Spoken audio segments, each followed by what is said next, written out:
안녕하세요. 백두산 금융연구소의 백두산입니다. 8월 17일 화요일 아침 9시 44분입니다. 연휴가 정말 오래간만에 있었는데요. 그래서 좀 잘 쉬고 온 것 같습니다. 날씨도 확 좀 뭔가 분위기가 좀 바뀌었다는 걸 좀 느끼실 수 있겠죠. 아침 저녁으로 좀 시원한 바람 불고요. 물론 여전히 낮에는 좀 뜨겁습니다만 그 열기가 좀 예전에 비해서 꺾였죠. 주식시장도 날씨와 비스무리하게 움직인다는 느낌을 좀 받고 있습니다. 이제 여기서 이제 가을로 넘어가고 겨울이 될지 아니면 이제 계속 가을에 머물지도 어쩔지는 아직까지는 알 수는 없는 상황인데, 주식시장의 경우는 아직까지 안심할 수는 없는 상황인데요. 아무튼 뭐 주식시장도 이제 뭐 가을로 가는가 싶은 정도의 느낌이 좀 나고 있습니다. 비유적인 표현입니다만은 이 중간중간에 물론 여름에서 가을로 넘어간다 하더라도 뭐 바로 가을로 넘어가는 게 아니죠. 어느 정도 좀 절차와 시간이 걸리기 마련이고, 또 여름에서 가을로 넘어간다 하더라도 중간중간에 한 번씩 뭐 열대야도 찾아올 수 있고 무더위도 찾아올 수 있고, 또 그리고 한 번씩 기온이 확확 떨어지는 그런 일도 있을 수 있고 그렇습니다. 다만 어쨌든 뭐 가을로 넘어간다라는 생각을 하고 있는 제 입장에서는 이게 이제 그 갑자기 여기서 막 영하 10도, 영하 20도의 그런 기온이 나오면은 그것도 안 되겠죠. 갑자기 한겨울 날씨가 나오면은 그것도 또 안 될 겁니다. 아무튼 뭐 시간이 좀 걸릴 거다. 네, 전반적으로 어떤 추세 전환이나 이런 데 시간이 걸릴 수 있고, 조금 천천히 생각을 해야 될 것 같고, 뭐 이런 점들을 좀 이야기를 좀 해드렸어요. 또 그리고 이런 자리, 쉬어가야 될 자리에서 또 적당히 쉬어가야지, 이런 자리에서 또 오히려 급락을 해버리면 또 별로 안 좋을 거다. 뭐 이런 식으로 좀 뭐 이 정도 이야기 정도 해놓고요. 미국 시장은 이제 우리가 이제 쉬고 왔을 때, 우리 연휴일 때 2거래일간 열렸었죠. 금요일 밤, 어젯밤 이렇게 해서 2거래일 동안 열렸는데, 사실 뭐 특별한 일이 있었던 거는 아닌 것 같습니다. 특별한 일은 없었다라고 생각합니다. 뭐 물론 중간중간에 짜잘짜잘한 경제 지표들이 발표가 됐는데, 그런 지표들이 사실 뭐 그러니까 뭐 그런 지표들 때문에 뭐 시장이 움직였다라고 할 수도 있는데, 그런 지표들 때문에 시장이 움직였다라고 이야기하는 것 자체가 벌써 시장에 특별한 일이 없었다라는 거, 그만큼 핑계가 없었다라는 거. 그러니까 그 조그만한 뭐 이상한 물가 지표 같은 거 가져다가 이 핑계를 갖다 붙이는 거. 그러니까 그만큼 어쨌든 지금까지 뭐 딱히 뭐 큰 일은 없었던 것 같습니다. 예. 금요일, 뭐 월요일 이렇게요. 중간중간에 뭐 수입 물가 지수, 뭐 수입 물가, 수출 물가 뭐 이런 것들이 좀 발표가 되긴 됐는데, 뭐 인플레이션 우려가 뭐 조금 더 심해졌다, 조금 약해졌다, 뭐 이 정도 선에서 뭐 그런 움직임 정도가 좀 있었긴 했거든요. 근데 아무튼 특별한 일 없었다라는 거, 그런 이야기를 좀 해드리고 싶고, 그래서 아무튼 이 미국 주식시장 그림을 보면 S&P는 좀 신나게 올랐습니다. 금요일날 오르고 어제도 오르고, 어젯밤 같은 경우는 출렁했다가 다시 올랐죠. 그래서 변동성 지수가 조금 튀어 올랐는데 결과적으로 뭐 다시 제자리로 왔다. 양봉 튀어나오면서요. 변동성 지수는 뭐 결과적으로 제자리. 아무튼 뭐 이런 모습들. 나스닥 같은 경우는 뭐 2거래일 동안 어느 정도 뭐 거의 뭐 그 자리, 그죠? 하여튼 미국은 겁나게 강해요. 미국은 아직도 강하고 뭐 특별한 일 없었던 것 같고, 뭐 숏배팅 아직 이런 건 좀 아닌 것 같고, 그죠? 달러 인덱스 같은 경우는 이제 우리가 쉬고 온 사이에 이렇게 장대 음봉을 하나 맞았습니다. 장대 음봉과 양봉 하나를 맞았죠. 장대 음봉과 양봉 하나를 맞았지만 뭐 그렇다고 이 상승 추세가 뭐 꺾인다 그런 것까지는 아닌 것 같고, 아무튼 아직까지 강한데 쉬어가야 될 자리에서 쉬는 모습입니다. 달러 인덱스. 여기 전고점 있잖아요. 여기 특정 자리에서 지금 계속 저항받고 있죠. 이거를 넘어가기 위한 어떤 준비 과정을 하는 것이 아니냐 싶습니다. 그래서 하여튼 하루 쉬어갔다. 이거의 영향으로 우리 원달러 환율은 뭐가 정상적이겠습니까? 원달러 환율은 당연히 이렇게 아래쪽으로 좀 내려오는 게 정상적이겠죠. 그래서 실제로 보시면 금요일 날에 달러가 급락하면서 이렇게 그 윗꼬리가 확 달렸어요. 윗꼬리가 확 달리긴 했는데, 근데 아무튼 그러면 뭐하냐. 원화는 하여튼 무슨 이유가 있는지 모르겠지만 원화 약세가 또 나오고 있다. 하여튼 근데 뭐 딱딱 저렇게 두 개가 맞아 떨어지라는 법은 없습니다. 예를 들면은 예전 같은 경우는 이런 자리에 같은 경우는 달러 인덱스가 이렇게 여기까지 솟았었고요. 반면에 원화는 덜 올랐었거든요. 무슨 이야기를 드리는 거냐면 241선 이야기 드리는 건데, 달러 인덱스는 이 자리에서 241선을 터치했었는데 우리는 이 자리에서 241선 근처에도 안 가고 밀렸단 말이죠. 아무튼 약간의 온도차는 있을 수 있습니다. 뭐 달러 인덱스가 이렇게 올라갔으니까 원화도 반드시 이렇게 올라야 돼, 뭐 그건 아니죠. 전반적인 방향성이 같은 거지 뭐 이만큼 올랐다고 나도 이만큼 올라야 돼, 그거는 아닙니다. 어쨌든 어쨌든 한국은 이런 모습이 나오면은 오늘도 반등은 좀 어려워질지 모르겠네요. 그죠? 전 개인적으로 어제 금요일 날 달러가 급락하길래 그래도 한국이 오늘 좀 반등을 할 수 있지 않을까라는 생각을 하긴 했는데 이러면은 또 좀 분위기가 좀 그죠? 이러면 좀 안 좋겠죠. 자, 하여튼 뭐 달러 인덱스 정도, 달러 인덱스는 우리가 쉬는 사이에 한번 장대 음봉을 맞았다라는 거, 그 정도 볼 수 있겠고요. 달러 인덱스가 장대 음봉을 맞으면서 이 금리도 한번 장대 음봉을 맞았습니다. 이 금요일 날, 월요일 날 이런 모습인데요. 아무튼 이 위쪽으로 올라가려고 하는 시도는 끝났다라고 보이지는 않습니다. 아무튼 계속 금리도 올라가려고 추세 전환을 시도하는 중인 것 같고요. 그 와중에 이제 아래 꼬리 달리고 뭐 글쎄요, 여기서 아래 꼬리 달리고 반등이 성공한다면은 뭐 바닥 하나, 바닥 둘, 바닥 셋, 뭐 3바닥 가능성도 있긴 있을 겁니다. 아무튼 지금 테이퍼링에 관련된 걸 계속 인식을 하셔야겠죠. 테이퍼링 때문에 금리가 상승 추세로 전환될 수 있다라는 거, 전환 과정인지 잘 보셔야 되겠다는 거. 근데 아무튼 전환될 것 같긴 해요. 제 생각에 위쪽으로 결국 올라갈 것 같긴 합니다. 얘가 올라가면 나스닥이 안 좋을 수 있다라는 거는 머릿속에 일단 넣어놓으셔야 될 것 같고요. 그래서 뭐 아무튼 특별한 일 없이 미국 주식시장은 뭐 지나갔습니다. 변동성 지수 같은 경우가 그렇죠. 어제 장 초반에 미국이 좀 급락했었잖아요. 그래서 갭상승 출발했다 다 밀렸어요. 그러니까 이렇게 되는 모습은 이건 별로 어떤 바닥을 다지는 과정에서 별로 좋은 바람직한 과정은 아니거든요. 보통 보시면은 뭐 개파락 출발해서 양봉이 올라오거나 이런 모습들이 좀 어떤 바닥을 다지는 모습일 수 있는데, 아무튼 아직까지 변동성 지수의 바닥 다지기 작업은 뭐 시작도 안 했거나 아직 뭐 시작 단계 정도인 것 같다라는 거. 그러니까 UVXY 어젯밤에 그래서 좀 상승 마감하긴 했는데요. 이런 모습을 보이긴 보였는데 이게 이제 이런 상태에서 아마 좀 의미 있는 지지력을 만들어내기는 좀 어려울 수 있을 거라는 생각이 좀 들긴 듭니다. 하여튼 며칠 지켜봐야 될 것 같아요.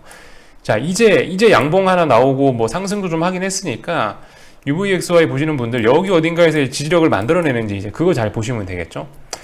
하여튼 근데 일단 만기주에 들어왔거든요. 만기주에 이렇게 갭상승으로 변동성을 띄웠다라는 거는 결과적으로 이번 주도 계속 이렇게 이 매도 장세로 가겠다는 게 아닌가 싶긴 합니다.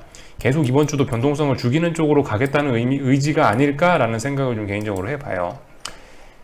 만약에 이번 주에 만기주의 변동성 살리고 싶었다면은 이렇게 음봉을 띄워주진 않았을 것 같다는 생각 정도는 하면서 일단 보고 있습니다. 하여튼 어떻게 될지 모르겠는데 지켜봐야 될 것 같고, 그래서 뭐 여기까지 일단 이야기를 드렸습니다. 하여튼 한국장으로 넘어가기 전에 이 이벤트 뭐 있나 좀 간단하게 좀 살펴보면은 좋을 것 같아요. 일단은 이번 주에는 이제 이 두 가지 정도 생각하시면 될 것 같습니다. 이번 주에 두 가지 정도 중요한 이벤트. 일단은 오늘 밤이네요. 오늘 밤에 파월 의장이 연설을 한번 하고요. 그래서 립 서비스에 따라서 또 조금 더 시장이 움직일 수 있겠죠. 아마 요즘에 나왔던 물가지표라든가 고용지표에 관한 뭐 이런 코멘트를 좀 아마 하지 않을까 싶습니다. 그런 이야기 기대하시면 될 것 같고, 수요일 날 밤에, 내일 밤에는 7월달 FOMC 의사록 공개가 있는데 이게 중요한 이벤트이긴 한데요. 보통 중요한 이벤트이긴 한데 근데 7월 FOMC 기억하시죠? 놀랍도록 아무 반응도 없이 조용히 지나갔습니다. 사실 FOMC 의사록을 공개한다라고 해서 그래서 뭐 특별히 무슨 일이 생기겠냐라는 뭐 그런 생각은 들어요.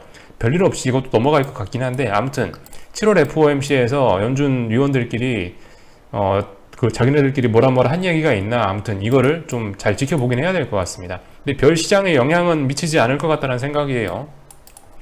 아무튼 이 정도 봤고요. 아무튼 이번 주는 아닌데 8월 말쯤에 뭐 있더라? 잭슨 홀 미팅 그거 하나 있긴 있습니다. 잠깐만요. 그 날짜가 언젠지 저도 한번 찾아보고 가겠습니다. 제 생각에는 이제 9월 FOMC 이전에는, 그러니까 9월 FOMC가 9월 말쯤인데요. 그때까지 특별한 이벤트는 없거든요. 그 전에 있는 그나마 좀 의미 있는 어떤 통화정책 회의, 정확하게 얘기하면 통화정책 회의는 아닌데, 아무튼 잭슨 홀 미팅이 그나마 좀 더 9월 FOMC 직전에 있는 가장 큰 어떤 행사가 아닐까 싶긴 합니다. 26에서 28일이래요. 그러니까 이거 8월 말이거든요. 이건 아무튼 이번 주는 아니죠. 그죠? 26에서 28일이면 다음 주죠. 다음 주입니다. 이것이 있다, 이런 이벤트가 있다라는 거 좀 이제 한 발 좀 더 다음 주 있을 일인데 좀 미리 좀 이야기를 해드려 놓는 거고요. 그래서 이런 점들 좀 참고하시면 될 것 같습니다. 이번 주에는 뭐 오늘 밤 그리고 내일 밤 정도 뭐 이벤트가 있고, 이 다음 주에 잭슨홀 미팅이 있다. 뭐 통화정책 FOMC 회의급은 아닌데 뭐 그만큼 중요한 뭐 어떤 영향이 좀 있을 것 같긴 합니다. 그만큼 어쨌든 이 가볍게 봐서는 안 됩니다. 이 이벤트를요. 이 정도 봤고요. 아무튼 이 우리가 계속 지금 한국장 숏을 베팅하고 있는 사람 입장에서 아무튼 이 보시면 미국과 유럽이 장난 아니게 강합니다. 그죠? 그래서 아무튼 우리가 이 쫄고 있는 게 맞아요. 분명히 지금 쫄깃쫄깃하긴 한데요. 아무튼 이 옛날에 이런 일들도 있었다라는 거 한 번쯤 근데 생각을 해볼 필요가 있을 것 같긴 해요. 이 디커플링이 아무튼 계속 지속이 되고 있는데, 아무튼 우리 입장에서는 코스피 숏을 들고 있는데 눈만 뜨면은 계속 미국이 올라가니까 이것도 기분이 상당히 더러운 일이 아닐 수가 없습니다. 그죠? 옛날에 어떤 일들이 있었나 좀 한 번쯤 좀 생각해 볼 필요는 있을 것 같아요. S&P고 코스피고 이게 비교해 보면은 이런 구간이 있단 말입니다. 이 주봉인데요. 주봉상 비교를 해놓은 건데 2018년 1월달 여기거든요. 아, 여기구나. 대충 이 자리가 2018년 1월달입니다. 여기서부터 해가지고 요 구간까지는 어때요? 미국은 그럭저럭 계속 눈만 뜨면 올랐는데 한국은 계속 우하향했죠. 미국이 오르는 거하고 큰 상관없이 어쨌든 한국은 뭐 계속 미국이 오르는 거하고 상관없이 한국은 계속 내려오긴 내려왔습니다. 눈에 띄게 많이 내려왔죠. 아무튼 그래요. 또 약간 좀 큰 기간에서 보면, 구간별로 보면은 2018년 1월부터 해갖고 코로나 때까지 한번 살펴보자고요. 코로나 직전까지. 아무튼 미국은 여기서부터 여기까지 올랐잖아요. 근데 한국은 여기서부터 여기까지 빠졌죠. 이런 점들 한번 생각을 해볼 필요가 있겠습니다. 이때도 결과적으로 이 구간 안에도 미국 테이퍼링이 진행이 되고 있었거든요. 테이퍼링 구간 안에서 한국은 계속 빠져섰다. 물론 여기 트럼프가 맨날 그 중국하고 싸우기도 했어요. 이때 미중 무역 분쟁이 한참 뜨거울 때이기도 합니다. 뭐 물론 다양한 이유가 있어서 그렇긴 했는데, 우리가 그 주목을 해봐야 될 거는 그것도 있었는데 이 테이퍼링 구간이었다는 거. 이게 이 페드 홈페이지 들어가서 보여드리려고 그랬는데 그 홈페이지가 안 열려가지고 대충 이게 그 페드 밸런스 시트 뭐 페드 에셋이라고 검색하면 나오는데요. 지금 방금 보여드렸던 구간이 요 구간이라고요. 요렇게 이 페드 자산이 조금 줄어들었던 요 구간에서 코스피는 영혼까지 털렸고, 그죠? 코스피 영혼까지 털렸고, 그 와중에 미국은 계속 올랐다. 이랬던 적도 있다. 그러니까 꼭 미국이 오른다라고 해서 한국이 오를 수 있다? 꼭 우리가 굳이 뭐 너무 마음 불편해할 것까지는 없을 것 같고, 물론 불편하긴 불편합니다. 그래서 아무튼 이런 구간도 있으니까 너무 그런 걸 의식하지 말자. 과거에도 이랬던 역사는 몇 번 더 있다. 물론 이거 말고도 몇 번 더 있습니다. 아무튼 미국과의 디커플링 가능성 계속 좀 생각을 해 놓으시면 좋을 것 같고요. 이번에도 그 테이퍼링 이야기 나오고 있고, 아무튼 그 이 구간과 지금 이 구간이 그러니까 2018년 19년과 지금의 차이점은 아무튼 미국 주식 시장도 더럽게 비싸졌다는 거, 이제 이거를 좀 생각을 해봐야 될 것 같습니다. 계속 미국이 올라줘도 한국이 빠졌었는데, 만약에 이제 미국이 여기서 미국 주식도 비싼데 이러면서 주춤하면은 이제 무슨 일이 생기겠어요? 이제 그죠? 진짜 제가 생각한 어떤 금융위기나 이런 것도 가능성이 있겠죠. 아무튼 뭐 요 정도 이야기를 좀 드렸습니다. 안심할 때는 아니지만 뭐 그렇다고 너무 스트레스 받을 것도 없다라는 거. 어쨌든 계속 디커플링 뭐 어쨌든 달러가 올라가면 계속 디커플링이니까요.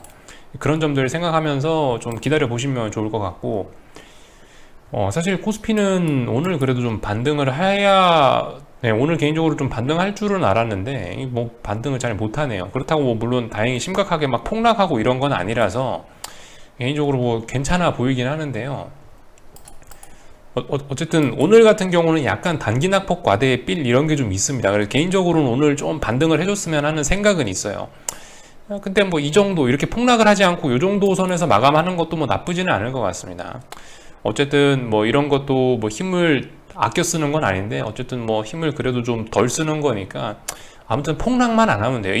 지금 415, 414 요 부분이 굉장히 중요한 자리예요. 415가 중요한 자리인데 그 하나의 마디 자리라고 말씀드렸지 않습니까? 선물.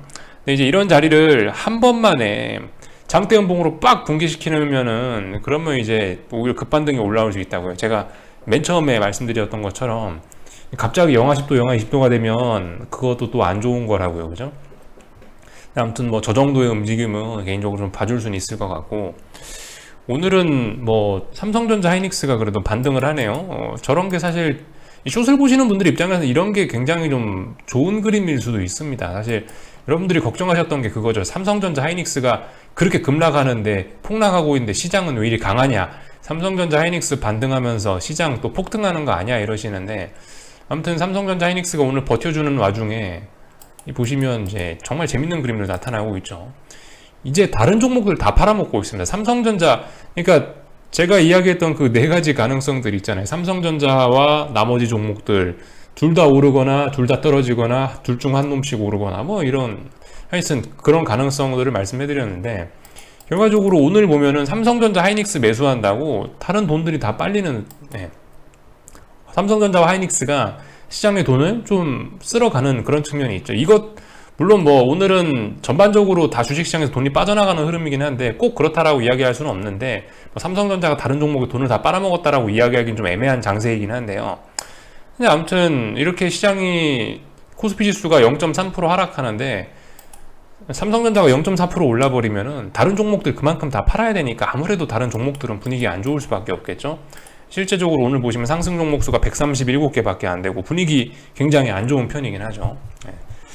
아무튼 숏을 보시는 분들 입장에선 뭐 이런 식으로 다른 종목들이 골고루 빠져갖고 시장에 빠지는 게 조금 더 아마 좋은 모습이긴 할 겁니다.